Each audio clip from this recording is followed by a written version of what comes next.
Welcome to this edition of VOXIPOP's Community Town Hall. I'm your host, Brooke Ginty, and my guest today is none other than the representative, Melissa Shusterman of the 157th District. Melissa and I will be discussing various topics, including the recent conflict between Governor Wolf and the GOP regarding ending the Pennsylvania Disaster Declaration, the resignation of House Speaker Mike TURZA, and the newest small grant programs available to the community. We'll be joined by Melissa right after a brief word from our sponsor. Opening this fall, Arcadia at Limerick Point will be the premier destinations for seniors in Montgomery County. Offering independent living, supportive personal care, and the Compass Memory Care, Arcadia is here to give you the retirement and lifestyle you deserve. At Arcadia, you'll find yourself in a worry-free retirement filled with choices, wellness opportunities, friendships, an inclusive faith-based approach, and unparalleled services and amenities. Be among the first to discover all that Arcadia has to offer and reserve your apartment today. Welcome back. Joining me is Melissa Shusterman. Welcome, Melissa. How are you? I'm good. Thank you, Brooke, for having me here. I'm glad you joined us. Yeah, I'm really thrilled to be here, and hopefully this will be one of many updates I can provide for our community. As all of us know, 2020 has been a trying year with the onset of COVID and the unpredictable nature of the disease and its impact on our loved ones. It has been incredibly stressful for everyone. COVID forced us to adapt our way of life and reconnect in simple ways. Simple ways such as making sure a neighbor has a meal or access to health care, helping to connect with the family over the dinner table. Remember the dinner tables? I mean, like, that's a new concept, and COVID brought it back. Learning all about washing our hands and singing songs. And I think we especially learned how much we miss hugging. So this pandemic has brought out the best in our community with coordinated food assistance, creativity from our restaurant and business owners, and a sense that, like, we're all in it together. But COVID, paired with the unpredictable and harsh weather we had throughout the winter and spring, has also created uncertainty and anxiety. So my office is always here to help connect people with resources such as food, electricity, and mental health. Connecting people to each other and to resources that they need for themselves, for their families, for their neighbors. It is the best part of serving my community as your public servant. Thank you so much for that rundown, and I completely agree with you. We have all changed the way that we live our lives.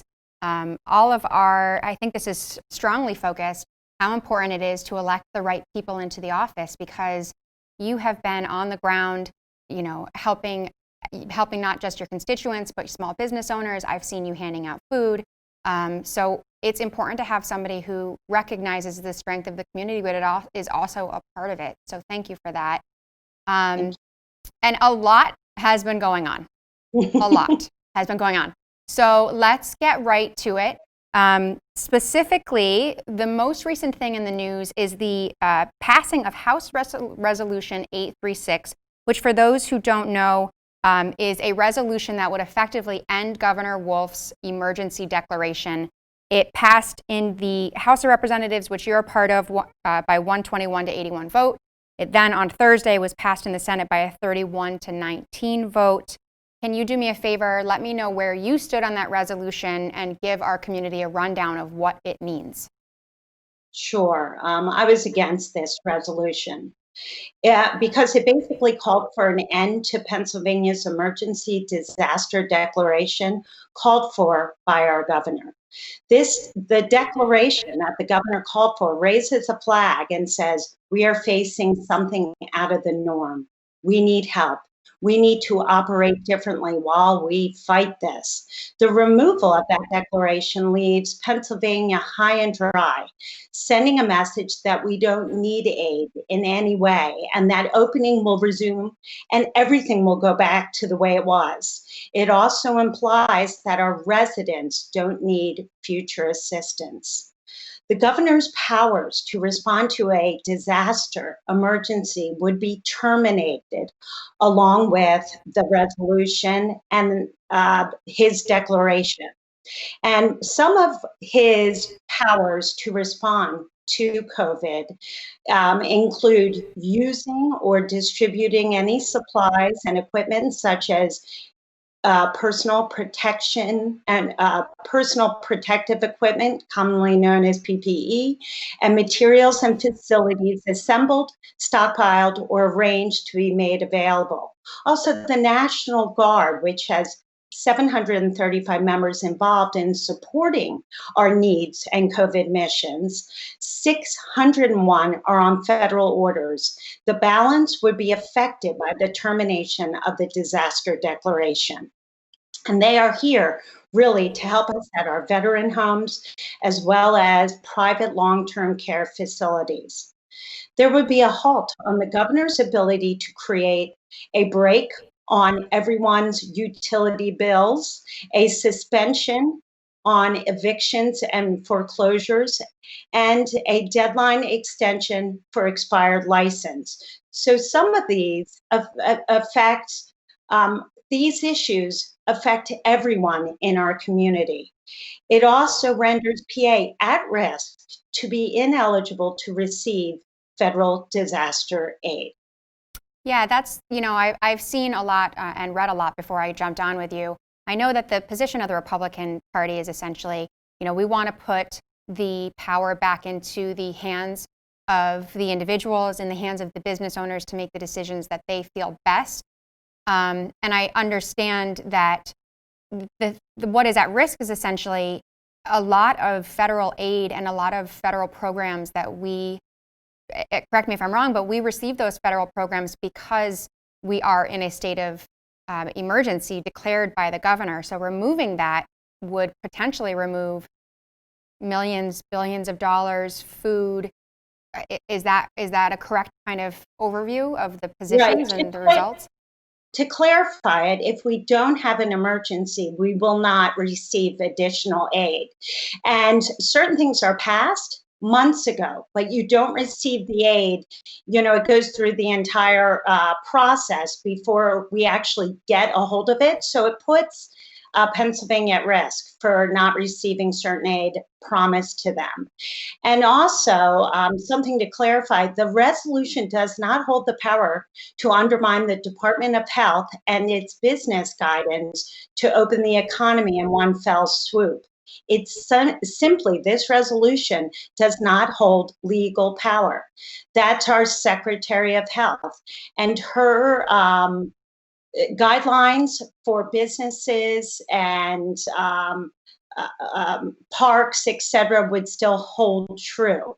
But the good news is, why now?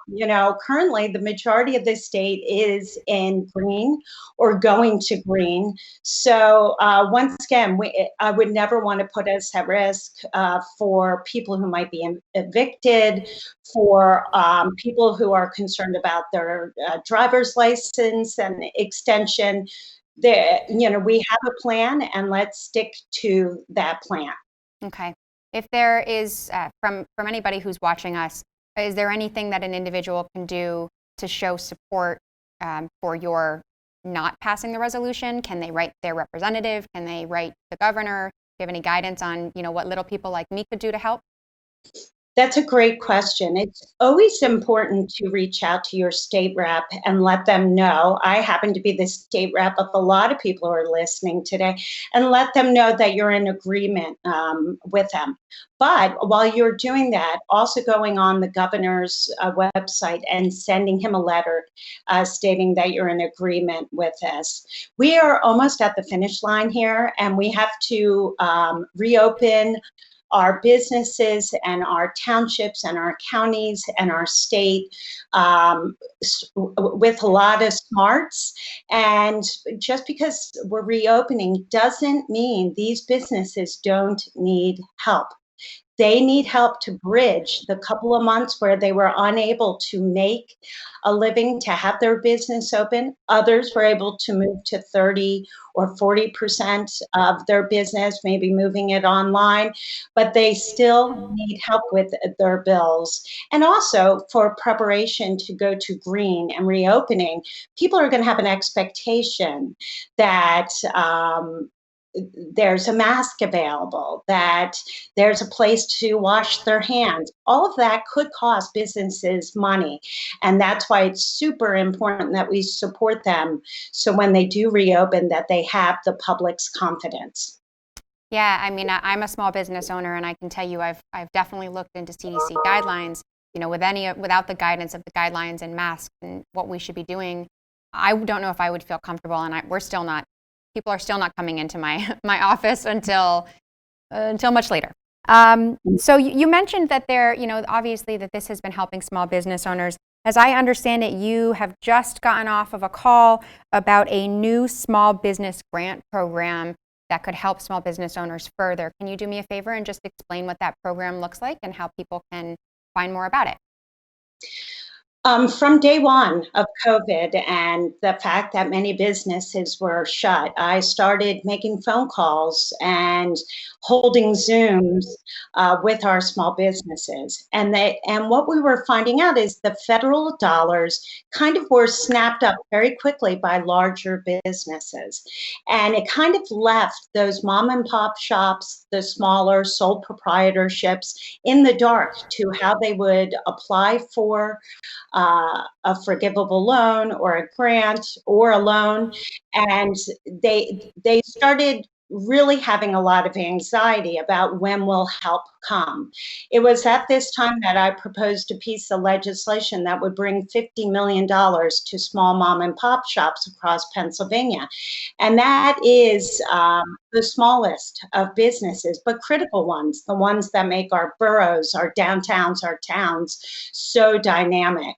And while my legislation did not pass, nor was it amended into another piece of legislation, I started working with the governor and the governor's team to see if a portion of CARES money could go into addressing these very, very important small businesses.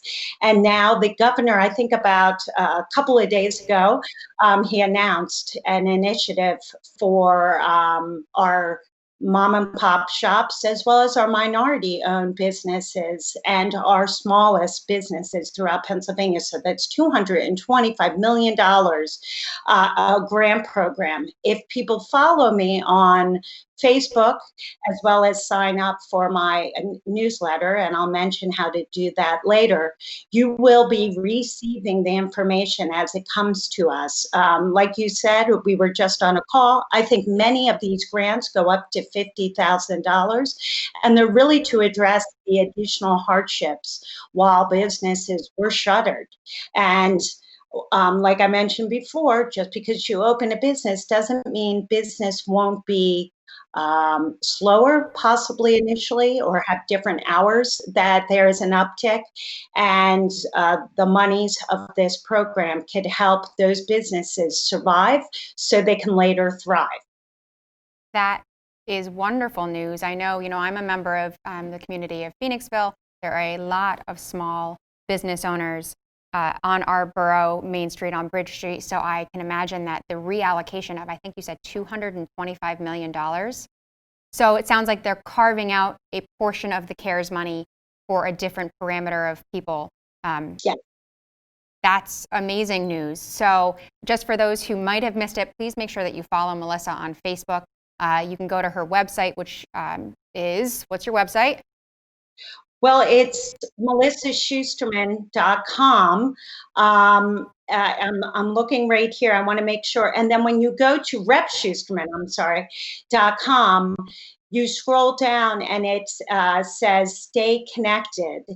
And then you can sign up for our weekly emails, which go in depth about legislative issues, PennDOT, all different issues, as well as this grant program. On Facebook, it's at Rep Shusterman, and Shusterman spelled without a C. Perfect.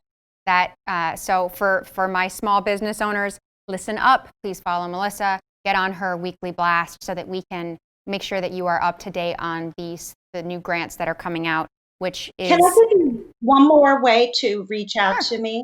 Yeah. Because we are in contact with so many small businesses, we don't want to miss any of them. We want to make sure we are giving you guidance as you go through the process of this grant program. You can reach me directly at Shusterman@pahouse.net. That is REP, Shusterman@pahouse.net. Perfect. I know from experience that I have tagged you in a couple posts where I've had some of your constituents asking certain questions, and I can affirm that your office is extremely quick in responding. So I urge people to contact you for any guidance. All right, let's move on to another hot topic. The recent resignation of House Speaker Mike TURZA earlier this week. There was a little bit of issues recently in the House about an individual who potentially contacted COVID and did not share the news with Democratic leadership. There was then a call for the resignation of Mike TURZA, and it seems he is doing that, but not really providing much insight about why he is departing. But for your experience being a member of the House, can you let me know what you think his departure is going to, what effect that's going to have on House leadership, and what other changes that you think we can expect as a result of his departure? Yes. Well, first of all, Mike TURZA stepping down, I just want to thank my fellow freshman legislators. I think we possibly exhausted him with our debates and my caucus with debating on certain issues that he was not interested in addressing, including the Black Lives Matter legislation and police reform. So he is retiring. So woo, that's good because Speaker of the House of PA, he's worked very hard in his tenure to reduce a woman's right over her own body, defund public education, and continue our reliance on fossil fuels, while at the same time making sure Pennsylvania is not a leader in terms of renewable energy. And that's just probably his top four of the issues that I disagree with him on. So I think by resigning, it's giving Pennsylvania an opportunity to be more collaborative, to work across the aisle and find a mutually respected agenda for Pennsylvania. And I think a mutually shared agenda should include moving Pennsylvania forward. I am seeing some hope. On Monday, I will be going to the House to vote two pieces of legislation on police reform out of judiciary. These are pieces of legislation that have been proposed since 2017 and re-proposed, and there are many more, but it's just great to know that we might be moving in the right direction on that issue, and hopefully that'll be reflective in other committees as well. So we recently had Representative Dan Williams on last week, and so he had actually just gone off the floor where he had been holding court and shutting down the House until individuals, I saw that, and by the time he got on, I was like, I'm so sorry, like, thank you for being here, you must be exhausted. But my understanding of all of those reforms is that they have been legislation on the floor for a long period of time, and running them through with him and doing some research. I would also ask my constituents to do some research on your own on what those legislations look like. They're very simple matters, like any past police conduct should be a matter of public record. Exactly. That just seems like, yes, that would hold people accountable, and it would help everyone kind of understand where an individual officers and anybody who's hiring an officer too. I was able to speak with some police officers who say it's a struggle to hire people because there was so much non-disclosure and sort of hiding of past conduct. So there's simple legislation that seems like it should be moved forward. So With Mike TURZA stepping down, who steps up? We will find out. I think when it comes to electing a new speaker, anything could happen. So I don't want to even propose, but we'll see. That will be happening in the next 3 to 10 days. All right, I presume it's a voting process on the House floor. Mm-hmm. Okay. So we'll have some more news to come from the 157th District and the House of Representatives. Melissa, I always give my guests the opportunity to say one last thing before I depart with them. So this is your one last moment, anything that you feel like you didn't cover or would like to cover or would like your constituents to know. The floor is yours.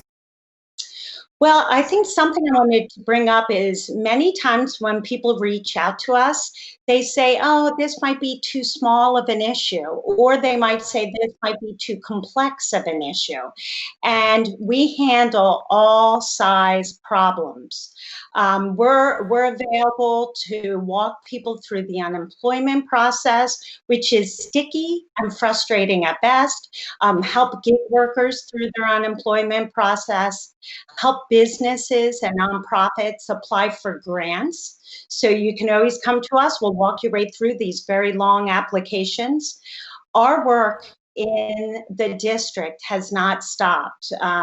We're here to navigate you deciding to get a real ID, a driver's license, PennDOT or PICO issues, legislation that you're interested in proposing. I'll give you an example. I had a young driver, soon-to-be driver, asking me to propose a piece of legislation allowing young drivers to get their driver's license without the on-road test during COVID.